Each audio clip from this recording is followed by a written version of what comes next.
Boa noite, igreja. Graça e paz. Estamos aqui mais um domingo, de uma forma, não da forma como gostaríamos, né? Gostaríamos de estar todos juntos, mas é necessário. Sabemos que estamos vivendo um momento muito conturbado, mas confiamos em Deus acima de tudo. E é tempo de exaltar e de glorificar o nome do Senhor. Não importa como, não importa se à distância ou se em conjunto. Enfim, mas nada pode nos impedir de glorificar e louvar o nosso Deus. Então estamos aqui para isso, para exaltar e louvar aquele que é um nome sobre todo nome.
acordar cada dia, Senhor. É o Senhor que nos nos dá vida, é o Senhor que nos sustenta, mesmo nos momentos mais difíceis, Deus.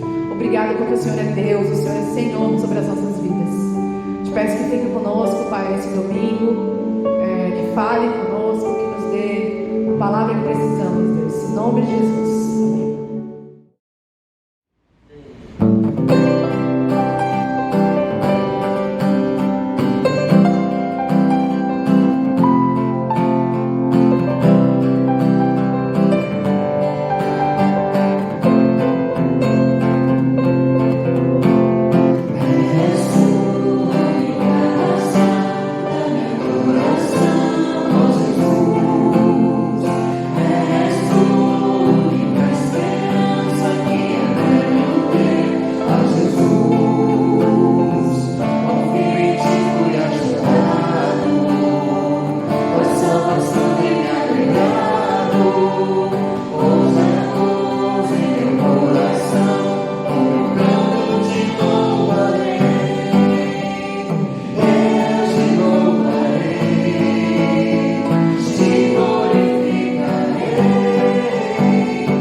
Olá, meu irmão, minha irmã, boa noite. É muito bom, nós estamos em mais um culto, embora separados fisicamente, nós estamos unidos pela graça do Senhor Jesus Cristo. E nós vamos estar tendo esse momento, que é um momento importante, né? A música foi cantada, você pôde acompanhá-la aí na sua casa, mas também a Bíblia nos ensina a honrarmos ao Senhor com nossos bens, com nossos recursos. Tem muita gente que tem problema quando se fala em dízimo e ofertar na igreja.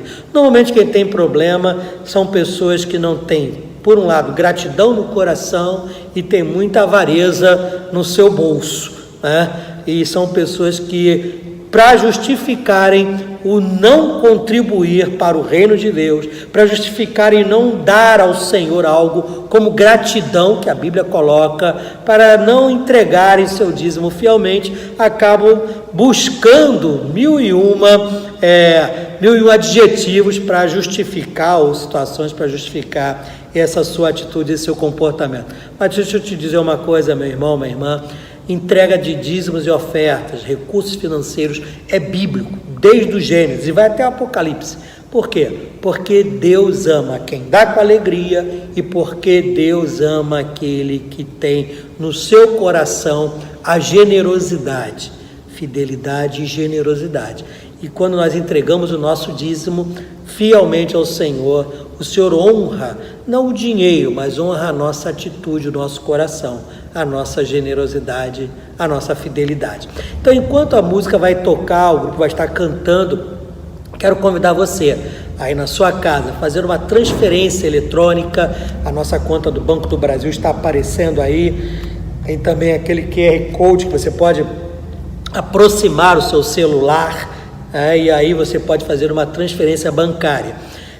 Deus é o Deus de toda obra. A igreja nunca vai vai parar, deixar de funcionar, de realizar o que ela tem que realizar por conta do dinheiro. Isso nunca aconteceu e nunca vai acontecer. A nossa igreja vive, sempre viveu assim, vai viver pela fé na provisão divina.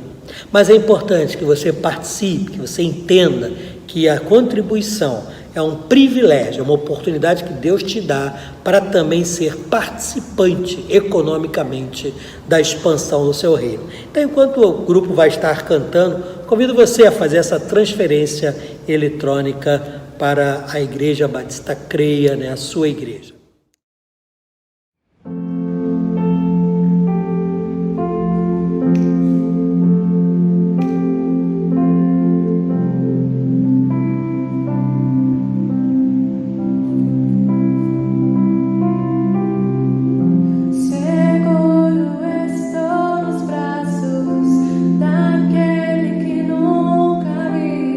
Deixou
Pai, muito obrigado pelos dízimos, pelas ofertas, pelas contribuições que estão sendo feitas nesta hora e que têm sido feitas. Que a Tua graça esteja sobre todos quantos têm contribuído liberal e voluntariamente para a Tua obra. Em nome de Jesus. Amém. Esta semana, Deus colocou em meu coração refletir na carta do apóstolo Paulo aos Filipenses. Foi uma semana, para mim, em especial, muito agradável por conta disso.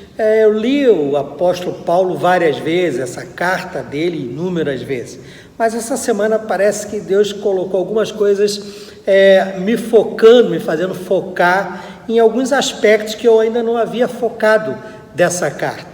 E uma das coisas que me chamou muito a atenção, e eu postei isso ao longo da semana no grupo do WhatsApp, um grupo que foi criado para estarmos todo dia refletindo rapidamente, 1 minuto e meio, 2 minutos, na palavra de Deus, são reflexões matinais.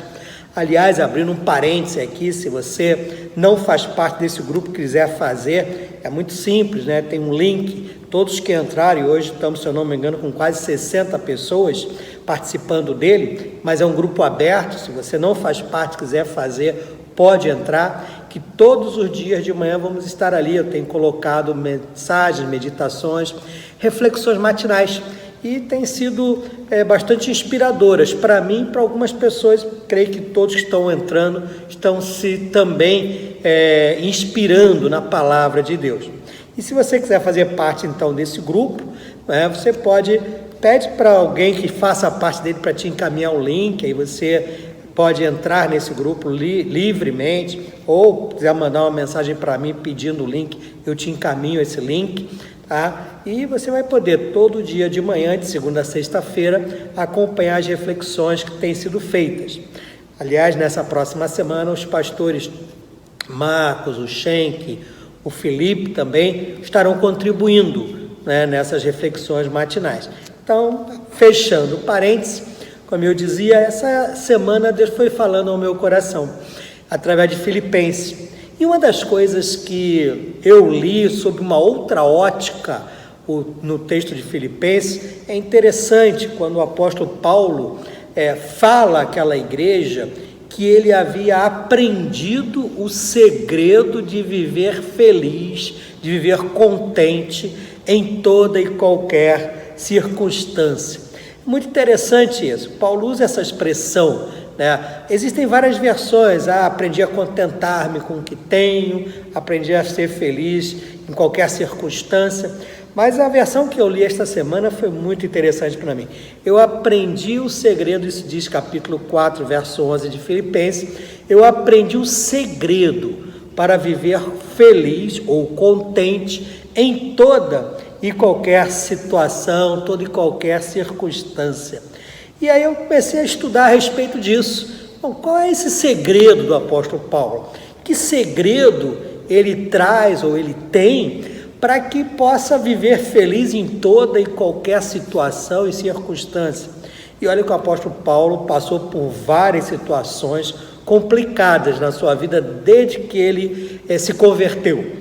Paulo foi preso, apanhou, sofreu naufrágio, foi picado por serpentes. O apóstolo Paulo passou por muitas complicações na sua vida. E aí ele de repente disse aos Filipenses: eu aprendi o segredo para viver contente em toda e qualquer situação.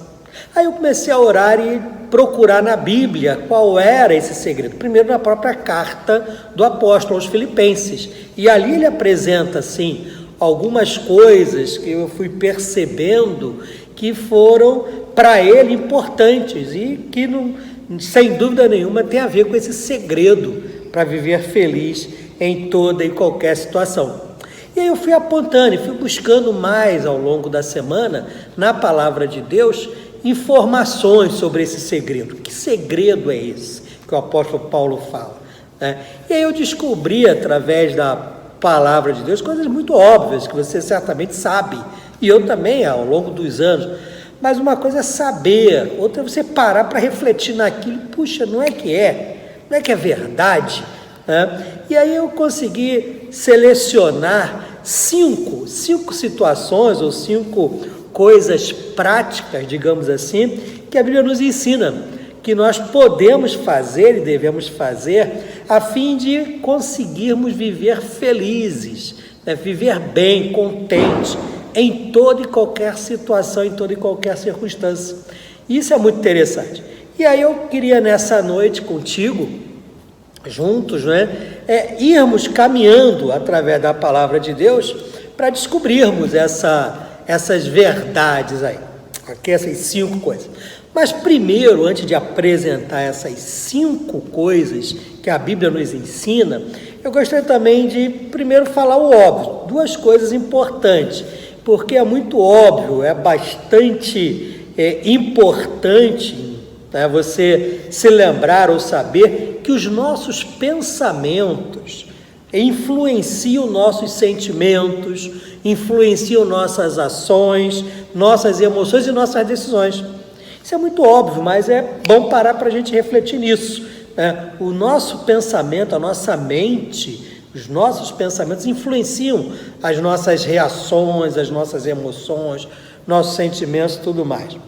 E uma outra coisa muito interessante, e isso é óbvio também, mas nem todo mundo parece que sabe, é que Deus nos criou e Ele colocou em nós um poderoso instrumento, vou chamar assim de instrumento, um instrumento chamado de mente. Ele colocou esse poderoso instrumento chamado de mente em nós, e na palavra dele, na Bíblia, ele deixou também vários ensinamentos que nos ensinam como usar esse instrumento, mente, em nosso benefício, para nossa felicidade, né? Como podemos usar esse poder extraordinário da mente a fim de termos uma vida plena da graça prometida por Jesus, a fim de sermos realmente felizes em toda e qualquer situação ou circunstância. Então a Bíblia ensina isso. Paulo parece que ele descobriu, ele fala isso, eu descobri qual é esse segredo, né? E quando a gente entende isso, que Deus colocou uma mente em nós, capaz de realizar coisas extraordinárias, com um poder incrível, que nós não avaliamos o poder que a nossa mente tem, mas quando nós descobrimos que a Bíblia vai apontando o caminho que eu devo seguir para que a minha mente possa trabalhar em meu favor, em favor da minha felicidade, da sua felicidade, aí as coisas parecem que realmente mudam de figura e a gente descobre o segredo de vivermos bem, felizes, independentemente das circunstâncias, ou em qualquer situação. Então vamos na prática ver o que nós devemos fazer, o que a Bíblia nos ensina. Bom, primeiro eu gostaria de citar o próprio Paulo, né? Quando ele fala em Filipenses 4:8 o seguinte, esse é o primeiro segredo, né? Finalmente, irmãos, tudo que é verdadeiro, tudo que é respeitável, tudo que é justo, tudo que é puro, tudo que é amável, tudo que é de boa fama, se alguma virtude há e se algum louvor existe, seja isso que ocupe a mente de vocês. Esse é o primeiro segredo, muito interessante, diga-se de passagem. Paulo está dizendo o seguinte, olha, encha a mente com coisas boas, positivas e saudáveis. O primeiro segredo é esse, né? Encha a mente de vocês com coisas boas, positivas e saudáveis. Se eu colocar lixo na minha mente, é isso que eu vou produzir como resultado final. Se eu colocar coisas ruins e negativas na minha mente, é óbvio que as minhas reações serão ruins e negativas. Muita gente trabalha isso nos últimos 20 ou 30 anos, sei lá, com a visão e a ideia do pensamento positivo, o poder da mente, ou o poder do pensamento positivo. Se você pensar positivamente, você vai conquistar tudo que você pensar bem, você vai conseguir e tal. É claro que esse tipo de pregação, de ensinamento, ele tira um aspecto fundamental nessa equação, que é Deus. coloca tudo focado no indivíduo, na mente, no ser humano, em você. Essa pregação, ela é uma pregação que mostra só um lado da moeda, verdade, pense positivamente. A Bíblia ensina isso, Paulo está falando isso aqui. Pense positivamente, pense em coisas saudáveis, coisas boas. Mas esse é o primeiro passo. Mas nós vamos ver que há 5 princípios, que existe uma jornada que eu devo percorrer. A primeira é essa: coloque coisas boas, saudáveis na sua mente. Dentro dessa linha, a segunda coisa que nós encontramos na própria palavra de Deus é o seguinte: lá em em Lamentações, capítulo 3, versículo 19 até o 26, eu vou ler para você, diz o seguinte: olha, lembro-me da minha aflição e do meu delírio, da minha amargura e do meu pesar. Lembro-me bem disso tudo, e a minha alma desfalece dentro de mim. Todavia, vou trazer à memória o que pode me trazer esperança, o que pode me dar esperança. E o que é isso que eu quero trazer à memória, que pode me dar esperança? Aí o verso 22 diz: graças ao Senhor, ao grande amor do Senhor, é que eu não sou consumido. Nós não somos consumidos, pois as suas misericórdias são inesgotáveis. Então, ao invés de trazer à memória coisas que ficam me trazendo rancor, amargura, dor, tristeza, eu vou trazer à memória algo que vai me trazer esperança. E aí é o amor, a graça do Senhor, a misericórdia. E aí ele continua, porque essa misericórdia e toda essa graça se renovam a cada manhã. E grande é a fidelidade do Senhor. E aí, o verso 24, ele diz a si mesmo: digo a mim mesmo, a minha porção é o Senhor, portanto, nele colocarei a minha esperança.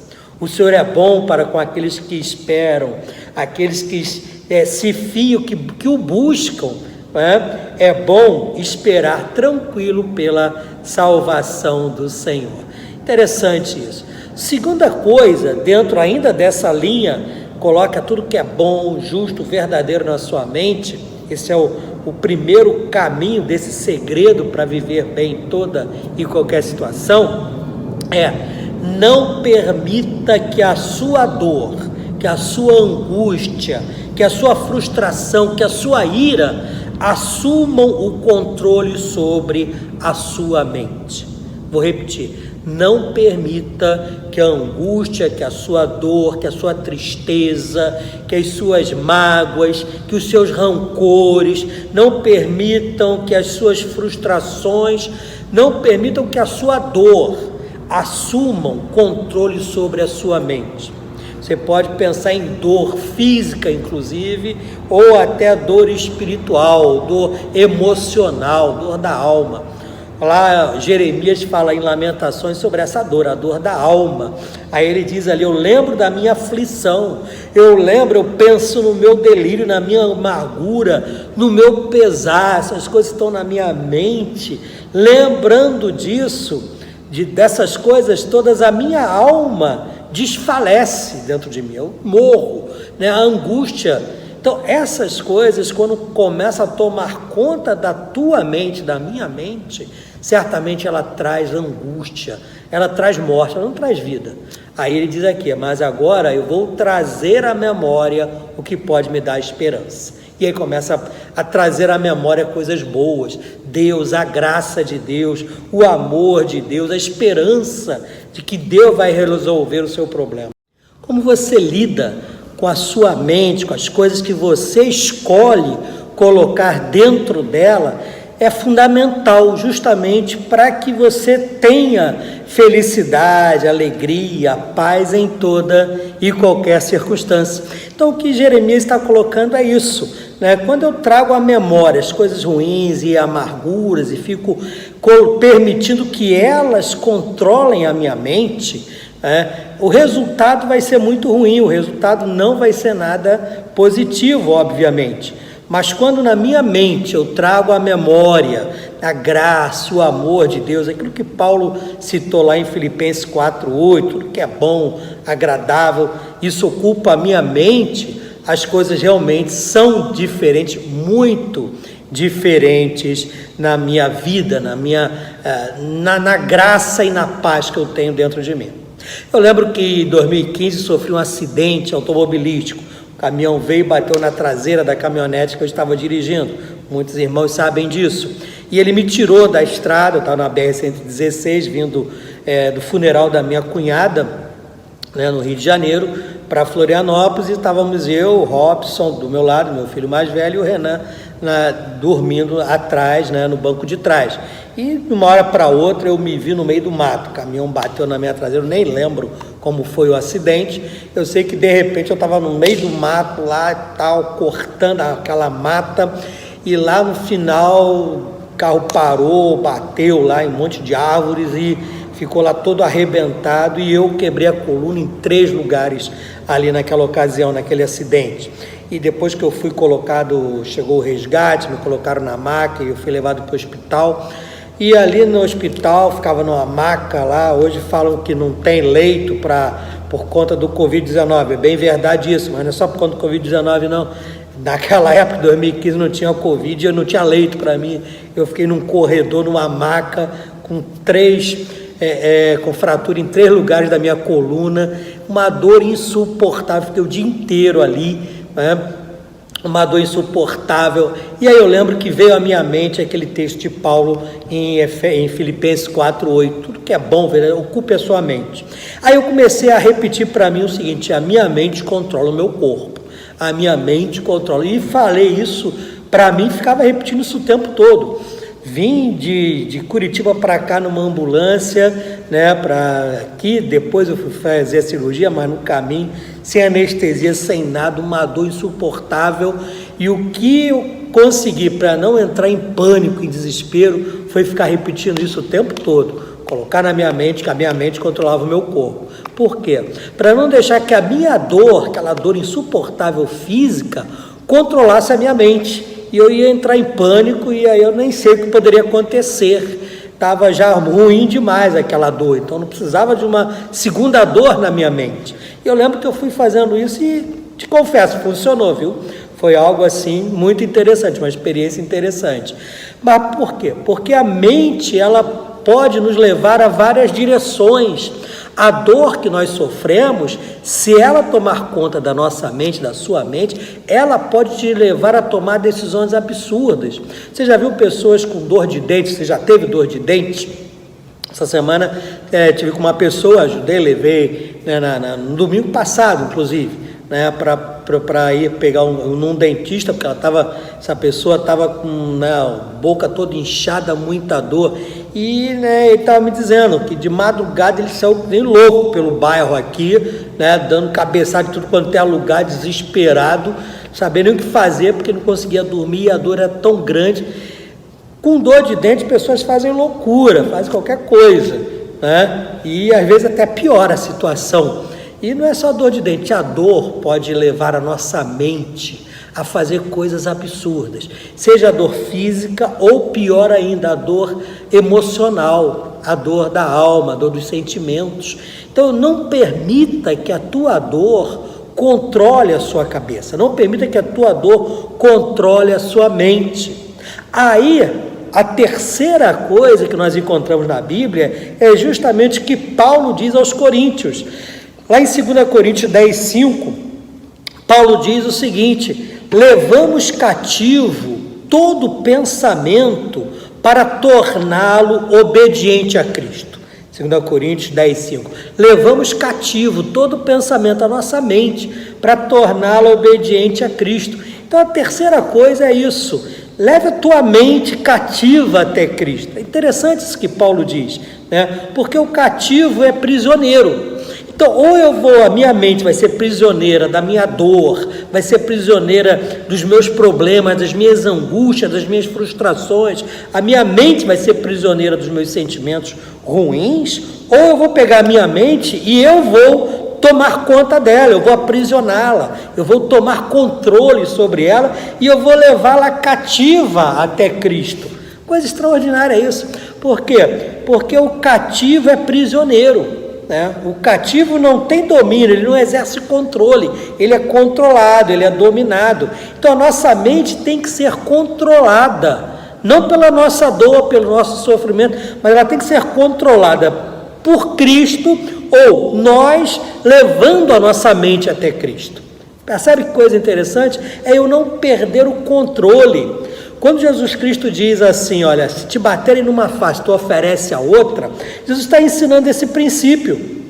Ele está ensinando a não permitirmos que a nossa dor, que a nossa humilhação por levar um tapa no rosto, a dor física, que a nossa frustração, que a nossa tristeza tome conta da nossa vida, assuma o controle da nossa mente. Percebe?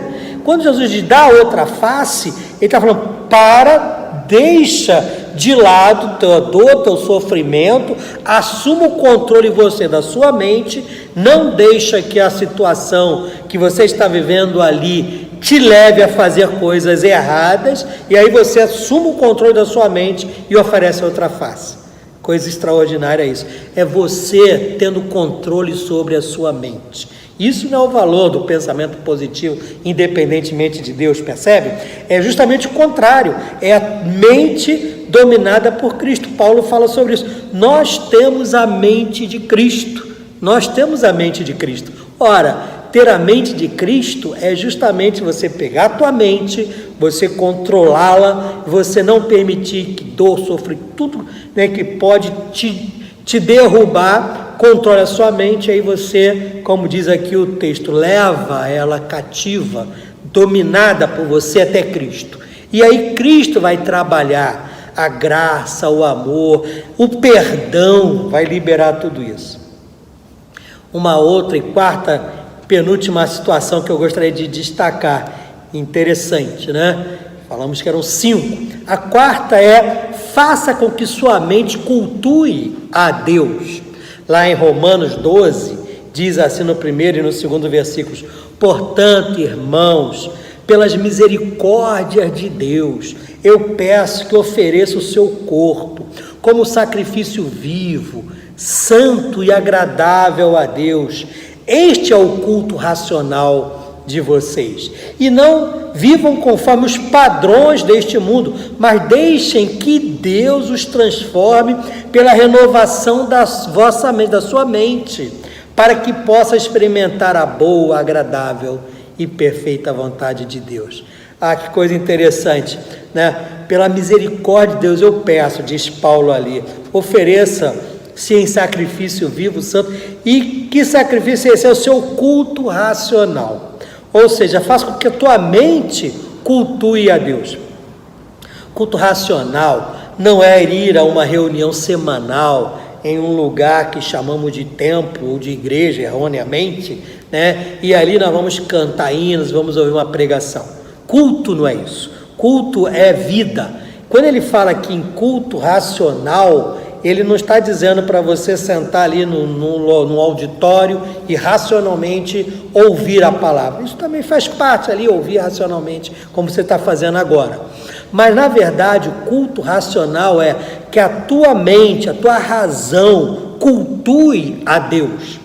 Cultuar com emoção é algo muito volátil. Cultuar com emoção é algo que vai passar, a emoção passa, a razão fica. Então é importante que você cultue, a tua mente cultue a Deus. E o que é cultuar a Deus? É priorizar. Cultuar a Deus é você colocar Deus em primeiro lugar na tua mente. Lá em 1 Coríntios 14, 15, Paulo diz assim, olha, o que eu farei? Orarei com o espírito, mas também orarei com a mente. Cantarei com o espírito, mas também cantarei com a mente. Ou seja, esse é o culto racional, né? É um culto da minha mente, é o culto do meu pensamento. A minha mente está levada cativa a Cristo e a minha mente vai cultuar a Deus. Ou seja, eu vou procurar o tempo inteiro na palavra de Deus, na minha relação com Ele, fazer aquilo que deve ser feito da forma certa e do jeito de Deus, do jeito certo. Percebe? E finalmente, escolha, a quinta coisa, escolha ser feliz, escolha a vida. Gente, isso é escolha. É interessante que Deus colocou na tua mão, na minha mão, essa escolha, né? Lá em Provérbios, capítulo 23, 7, diz o seguinte: o indivíduo é como ele pensa que é, na versão livre, né? Digamos assim, porque ele é tal quais são seus pensamentos, ou como ele pensa, assim ele é. Ou seja, você é aquilo que você pensa. O que você coloca na sua mente, você se torna, ou você é aquilo que está dentro da sua mente. E o que Deus diz lá em Deuteronômio, capítulo 30, é o seguinte, versos 19 e 20. Hoje, Deus diz, invoco os céus e a terra como testemunha contra vocês, de que coloquei diante de vocês a vida e a morte, a bênção e a maldição. Escolham a vida para que vocês vivam e seus filhos também. Ele fala em aprender a amar o Senhor, etc. Mas percebe que Deus coloca ali, ele escolha a vida. Percebe que quem escolhe a vida ou a morte é você? E você escolhe como? Na sua mente. A sua mente toma a decisão. Você toma a decisão de deixar a sua mente processar o que ela tiver que processar. Então, que Deus coloca ali, olha, escolha a vida para você viver, escolha. Paulo soube fazer uma grande escolha. Ele escolheu ser feliz em toda e qualquer situação. Como? Criando situações na sua mente ou não permitindo que a sua mente fosse dominada pela dor, pela tristeza. Tudo isso que já falamos há pouco. Nossos pensamentos, em certo sentido, sim, influenciam as circunstâncias. Quero concluir com esse pensamento. O nosso pensamento, ele influencia muito as nossas circunstâncias. A nossa mente influencia diretamente os nossos hábitos, o nosso comportamento. Olha o poder que a mente tem. A nossa mente, ela influencia diretamente vários aspectos da nossa vida. E quando nós levamos a mente cativa a Cristo, como Paulo falou ali, nós abrimos a brecha para que o Espírito Santo possa, sim, dominar a nossa mente. Esse é o princípio final. O Espírito Santo dominando a mente. Isso é o renovar a mente lá em Romanos 12. Que Deus vai renovar a sua mente. O texto é bem interessante, porque Paulo diz assim que ele vai renovar, né, os padrões deste mundo, mas deixem que Deus transforme pela renovação a mente para que você possa experimentar a boa, agradável e perfeita vontade de Deus. É isso, meu irmão, minha irmã, creia nisso. A tua mente tem um poder tremendo que Deus deu, mas você tem o poder de deixar o que você quiser deixar dominá-la, né? Se são suas dores, suas frustrações, os seus traumas, e suas angústias, e suas iras, e suas revoltas, ou se é a graça de Cristo, quando você pegar e levar sua mente cativa a Cristo, tomando a decisão, eu escolhi a vida, eu escolhi ser feliz, então não vou deixar essas coisas dominarem a minha mente. Que Deus te dê uma excelente semana. Amém. Vamos orar. Quero encerrar orando. Quero orar para que Deus esteja abençoando a tua família, a tua casa, sobretudo a tua mente nesta hora.